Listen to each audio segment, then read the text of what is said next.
Ngayon, alam ko na ang dahilan kung bakit napilay yung mga babies ko. Nung Wednesday kasi, yung isa kong baby, napilay siya. Pero, ano lang, parang inisip lang namin dahil sa paglalaro. Kasi mahilig kasi sila itong maglaro, tapos tatalon-talon, ganun. Ganun lang. So, kahapon, pagdating ko sa trabaho, apat na talaga sila napilay. So sabi ko, baka itong si Frosty, baka inaaway niya. Ganun kasi, si Frosty kasi is maldita siya. Ayaw niya yung, basta hindi siya friendly.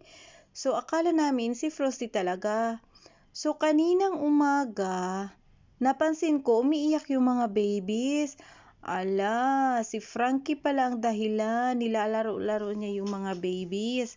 Ganyan kasi sila maglaro ni Frosty, parang nag-aaway ba, parang nagsasabunutan, pero laro lang yun sa kanila.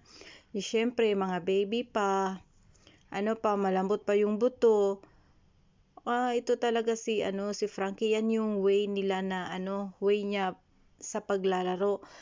Kaya, napagpasyahan namin na pag magtatrabaho kami, pag alis kami ng bahay, i-separate namin sila kasi hindi mo talaga yan mapipigilan si Frankie pag nasa mood siyang maglaro.